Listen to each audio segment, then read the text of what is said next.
نحمده ونصلي ونسلم على رسوله الكريم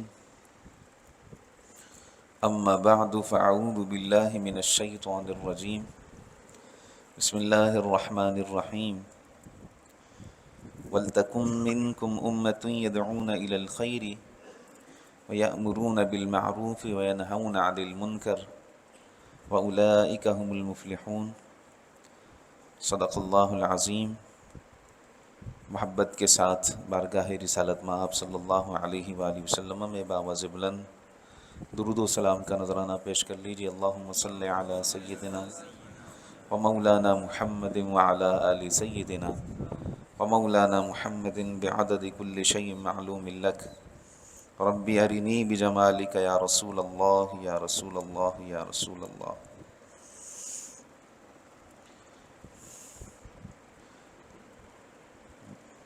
نیکی کی دعوت اور گمراہی سے بچانے سے متعلق ہمارا درس چل رہا ہے۔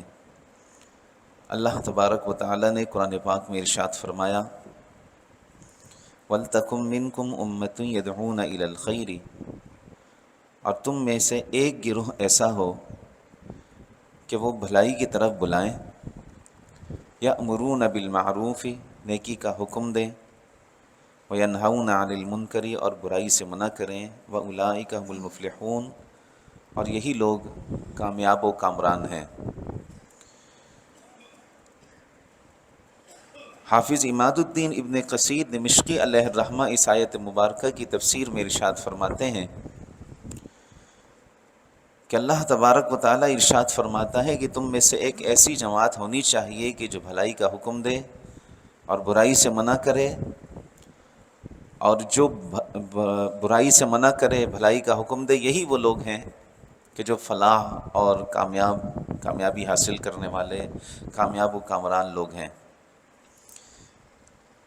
بھلائی کا حکم وہی دے گا کہ جو بھلائی کو سمجھے گا، برائی سے وہی روکے گا کہ جس کو معلوم ہوگا کہ یہ برائی ہے۔ اگر جو برائی کو برائی ہی نہ سمجھے، یہ بڑی خطرناک بات ہے کہ انسان گناہ کو گناہ ہی نہ سمجھے، اور پھر اس قدر جری ہو جاتا ہے بندہ کہ وہ گناہ در گناہ کرتا چلا جاتا ہے اور گناہوں کی دلدل میں دھستا چلا جاتا ہے۔ تو فرمایا کہ ایسی جماعت ہونی چاہیے کہ جو بھلائی کا حکم دے اور برائی سے منع کرے، تو جو یہ کام کرے گا تو وہ کامیاب ہے، کامران ہے۔ اسی آیت مبارکہ کی تفسیر میں حضرت سیدنا امام محمد باقر علیہ السلام فرماتے ہیں کہ رسول اللہ صلی اللہ علیہ وآلہ وسلم نے جب یہ آیت کریمہ تلاوت کی تو اس کی تفسیر کرتے ہوئے ارشاد فرمایا کہ وَلْتَكُن مِّنكُمْ أُمَّةٌ يَدْعُونَ إِلَى الْخَيْرِ، کہ تم میں سے ایک گروہ ایسا ہونا چاہیے کہ جو بھلائی کی طرف بلائیں، خیر کی طرف بلائیں۔ تو سرکار دو جہاں صلی اللہ علیہ وسلم نے اس کی تفسیر بیان کرتے ہوئے ارشاد فرمایا خیر سے مراد قرآن کریم اور میری سنت کی اتباع ہے۔ خیر سے کیا مراد ہے؟ قرآن کریم اور نبی کریم صلی اللہ علیہ وآلہ وسلم کی سنت، یعنی احادیث طیبہ مراد ہے۔ قرآن کریم خیر ہی خیر ہے، اس کا پڑھنا، اس کا سننا، اس کا سمجھنا خیر ہی خیر ہے۔ قرآن کریم میں اللہ تبارک و تعالیٰ نے ہر خوش و تر کو بیان کیا۔ یہ وہ عظیم کتاب ہے کہ فرمایا لا یمسہ الا المطہرون، اسے صرف پاک لوگ ہی چھوتے ہیں۔ یہ وہ عظیم کتاب ہے کہ جس کے بارے میں اللہ رب العالمین ارشاد فرماتا ہے تنزیل من رب العالمین، کہ اس رب العالمین کی بارگاہ سے یہ نازل کی ہوئی ہے کہ جو تمام جہانوں کا پالنے والا ہے۔ یہ وہ عظیم کتاب ہے کہ جس کے بارے میں اللہ تعالیٰ قرآن پاک میں ارشاد فرماتا ہے کہ اگر ہم اس قرآن کو پہاڑ پر نازل کرتے تو آپ ضرور دیکھتے کہ پہاڑ خشیت الہی سے ریزہ ریزہ ہو جاتے۔ یہ خیر ہی خیر ہے۔ مومن قرآن کی تلاوت کرتا ہے اور یہ قرآن قیامت کے دن اپنے پڑھنے والے کی بخشش اور اس کی شفاعت کا سبب بنے گا۔ قرآن آئے گا اللہ تعالیٰ کی بارگاہ میں، یا اللہ پاک اس کی حق میں میری شفاعت قبول فرما، تو اللہ سبحانہ و تعالیٰ قبول فرمائے گا۔ قرآن عرض کرے گا مولا میں نے اس کو راتوں کو سونے نہیں دیا، اس نے قرآن پڑھا، تو قبول کی جائے گی شفاعت۔ تو سرکار دو جہاں صلی اللہ علیہ وسلم نے خیر کی تفسیر یہ بیان فرمائی کہ خیر سے مراد قرآن کریم ہے اور سنت نبی کریم صلی اللہ تبارک و تعالیٰ کی سنت۔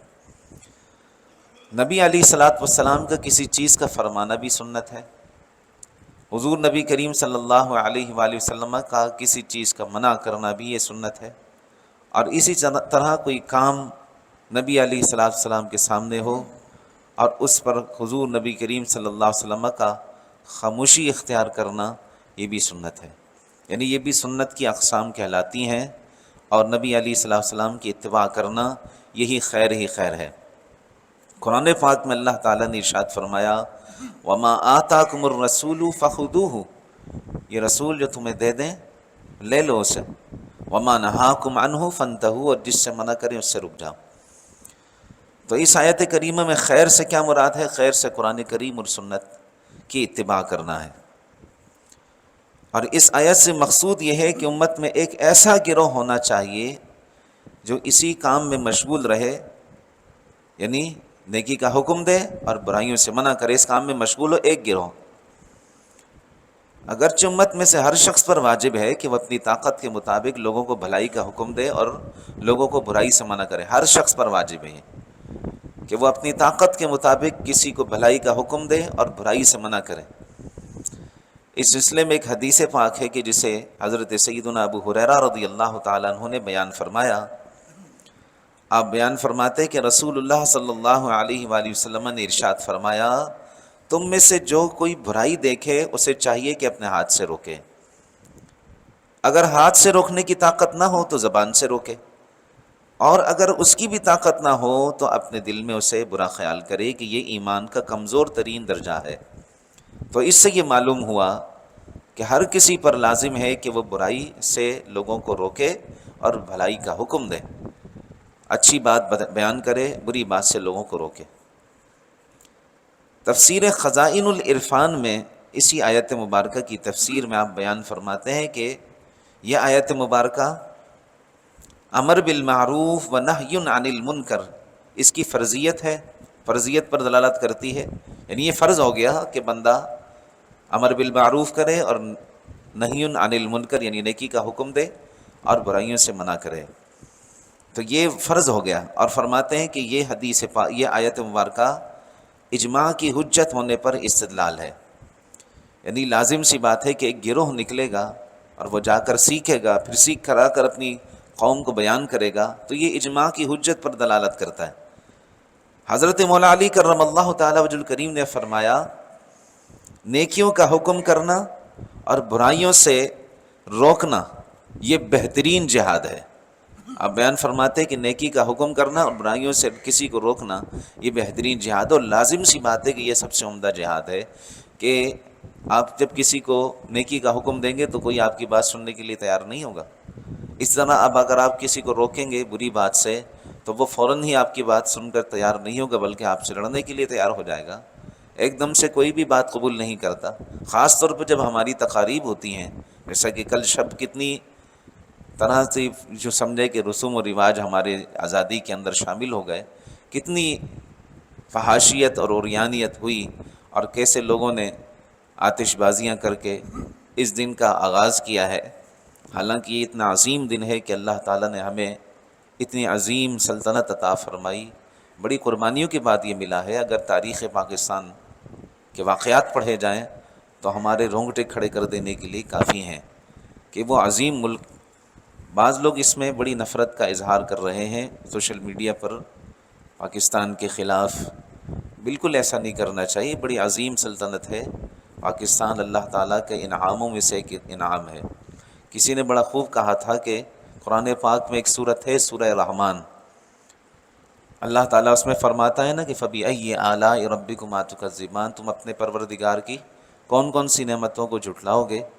تو کسی نے کہا کہ فَبِأَيِّ آلَاءِ رَبِّكُمَا تُكَذِّبَانِ کی سب سے عمدہ تفسیر اگر ہے تو وہ پاکستان ہے کہ اللہ تعالیٰ نے پاکستان کو ہر نعمت سے نوازا ہے۔ تو پاکستان برا نہیں ہے، اگرچہ اس کے صاحبان اقتدار کرپٹ ضرور ہیں، لیکن پاکستان اپنی جگہ بدستور اللہ کی نعمتوں میں سے ایک نعمت ہے، اس کی قدر کرنی چاہیے۔ جو کسی کو برا کہتا ہے وہ سب سے پہلے اپنے گریبان میں ضرور جھانکے کہ اس نے پاکستان کے لیے کیا کیا ہے۔ کبھی اگر یہ خیال دل میں آئے کہ ہمارے ساتھ کیا ہو رہا ہے، ہمارے صاحبان اقتدار نے کیا کیا ہے، تو سب سے پہلے ہمیں پھر اپنے گریبان میں بھی یہ ضرور جھانکنا چاہیے کہ ہم نے اپنے ملک کے لیے کیا کیا ہے۔ تو فرمایا سب سے بہترین جہاد کیا ہے؟ سب سے بہترین جہاد نیکی کا حکم دینا ہے اور لوگوں کو برائی سے منع کرنا ہے۔ تو اللہ رب العزت نے یہ ارشاد فرمایا وَلْتَكُن مِّنكُمْ أُمَّةٌ يَدْعُونَ إِلَى الْخَيْرِ، کہ تم میں سے ایک ایسا گروہ ہونا چاہیے کہ وہ لوگوں کو بھلائی کی طرف بلائیں۔ حضرت مفتی احمد یار خان صاحب نعیمی رحمۃ اللہ تعالیٰ علیہ اس آیت مبارکہ کی تفسیر میں ارشاد فرماتے ہیں، یعنی مسلمانوں تم سب کو ایسا گروہ ہونا چاہیے یا ایسی تنظیم بن کر رہو کہ جو تمام بگڑے ہوئے لوگوں کو بھلائی کی دعوت دیں۔ پھر آگے فرماتے ہیں کہ کافروں کو ایمان کی، فاسقوں کو تقوی کی دعوت دیں، غافلوں کو غفلت سے بیداری کی، جاہلوں کو علم و معرفت کی، خشک مزاجوں کو لذت عشق کی، سونے والوں کو بیداری کی، اور اچھی باتوں، اچھے عقیدوں، اچھے عملوں کا زبانی، قلمی، عملی قوت سے، نرمی سے، گرمی سے حکم دے۔ اور پھر آگے بیان فرماتے ہیں بری باتوں، برے عقیدے، برے کاموں، برے خیالات سے لوگوں کو اپنے اپنے منصب کے مطابق زبان، دل، عمل، قلم، تلوار سے روکے۔ سارے کے سارے مسلمان مبلغ ہیں، تو وہ کسی بھی اعتبار سے لوگوں کو نیکی کا حکم دیں اور برائی سے منع کریں، کہ سب کے سب ہی مبلغ ہیں، سب پر ہی فرض ہے کہ لوگوں کو اچھی باتوں کا حکم دیں اور برائی سے روکیں۔ اللہ کریم کی بارگاہ میں دعا ہے اللہ تبارک تعالی ہم سب کو عمل کی توفیق عطا فرمائے، اچھی باتوں کا حکم اور برائیوں سے منع کرنے کی توفیق عطا فرمائے، آمین بجاہ سید المرسلین وآخر دعوانا الحمد للہ رب العالمین، والصلاة والسلام علی اشرف الانبیاء وسید المرسلین وعلی آلہ وصحبہ اجمعین۔ اللہم ربنا تقبل منا انک انت السمیع العلیم وتب علینا انک انت التواب الرحیم۔ اللہم ربنا فاغفر لنا ذنوبنا وکفر عنا سیئاتنا وتوفنا مع الابرار یا عزیز یا غفار یا رب العالمین۔ اللہم ربنا اصرف عنا عذاب جہنم ان عذابها كان غراما انها ساءت مستقرا ومقاما۔ اللہم ربنا زدنا علما نافعا، وصلی اللہ تعالی علی حبیبہ سیدنا محمد وآلہ وصحبہ اجمعین برحمتک یا رب۔